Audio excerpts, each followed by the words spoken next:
So he ate my pig for Easter. So now I'm down 3 chickens, 1 pig, and I got gardening to go.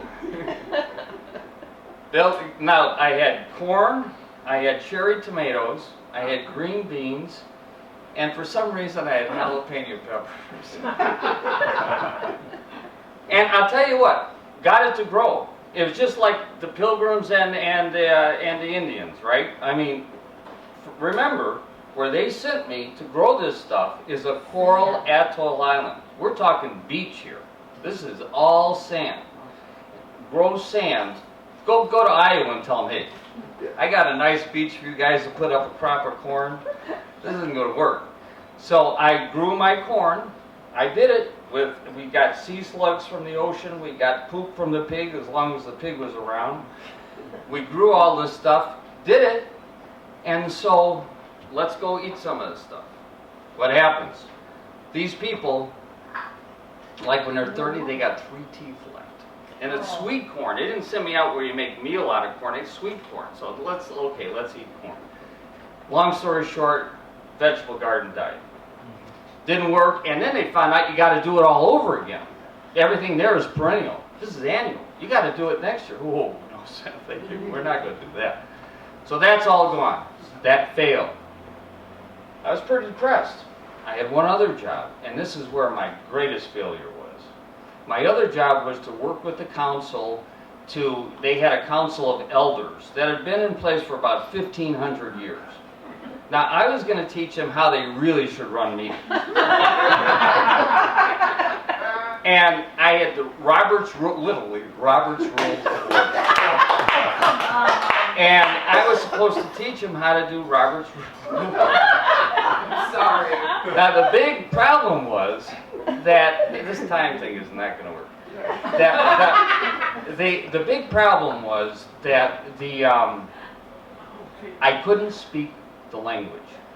What had happened was, this place is so remote, people they had no one to teach me the language, the dialect of this area. So I'm trying to teach people the Robert's Rules of Orders, and I can't even speak their language. And even worse than that, what happened was after my projects were a failure, so I really didn't have a lot of things to do. And when I couldn't talk to people, I was the only English-speaking person on the island, 300 people, this place in the middle of nowhere. I started to lose my mind. Literally, I started to lose myself. I would be sitting in a place, and it was like this.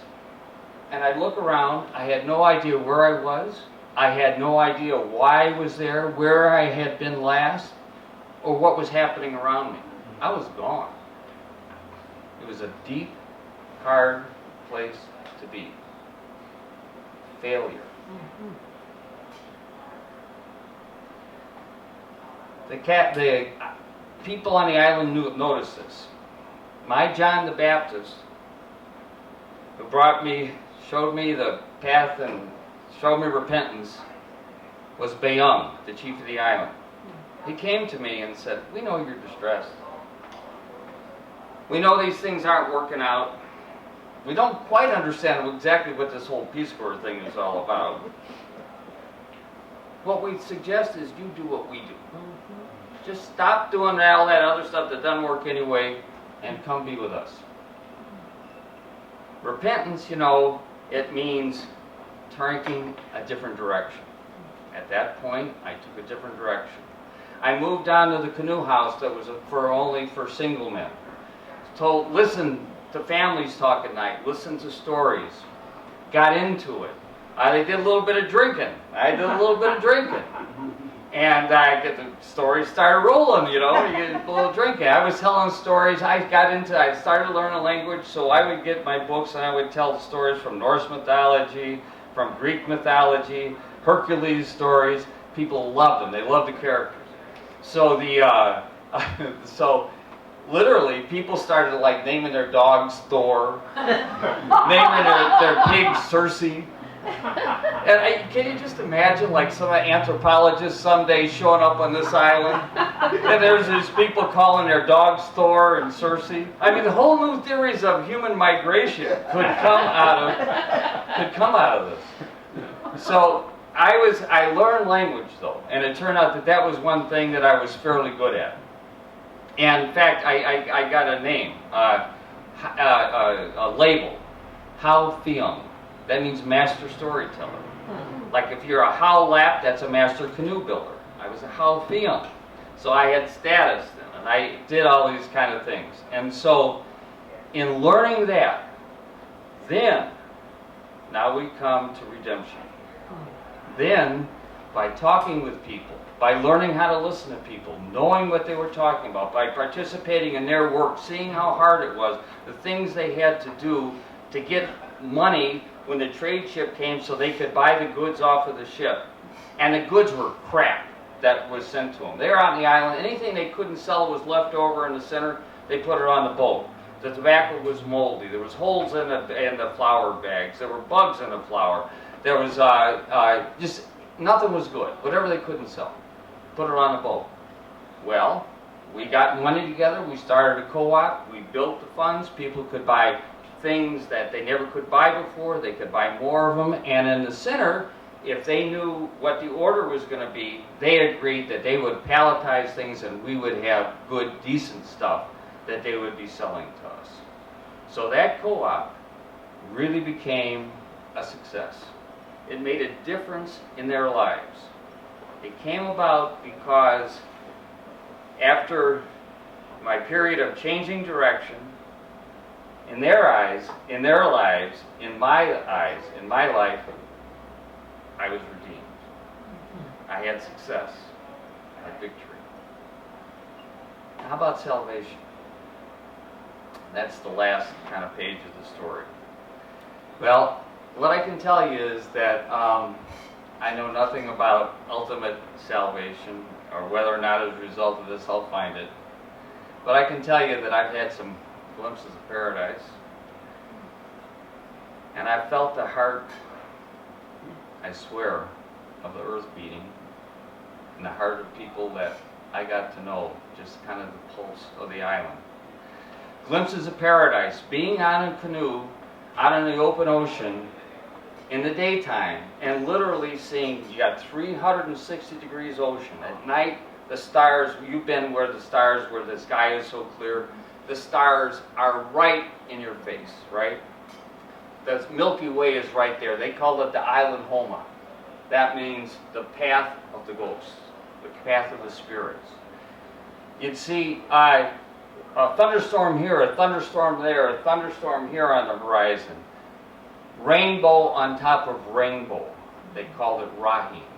The beauty of that, the glory of that. I'd woken up in the morning. I was on a canoe trip once. We were gone for a week. I didn't sleep for a week. At night, the luminescence of the organisms in the water as the bow went through the water. And waking up in the morning, whales as far as the eye could see on the horizon. Pilot whales, not large whales, but pilot whales, all around us, like from here to there, from here to there, all around us, as far as you could see. So I've had little glimpses of paradise. Talk about the heart of the island. That island, that place had a pulse. Every day when you were there, you could feel, you knew the pulse of the island. The constant rhythm of the waves on the island. It was always, there was never a time that you weren't hearing the sound of the waves. Never a time. So there was a rhythm of the waves. And then when you wake up in the morning, the first thing that was happening, women were working on breadfruit. Men would bring breadfruit in, pick them from the trees, and the women would start pounding the breadfruit with these pestles. So you'd hear this pounding. Boom. It's kind of a slapping sound. So there are the waves. There was a slapping of the pestles. This was the rhythm of the island.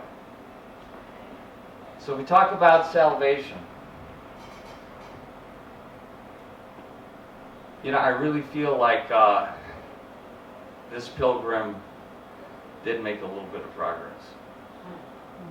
I really feel like my heart, I still know the rhythm of those waves. I still know the pulse of the island. I can still hear it, the thump, the beating.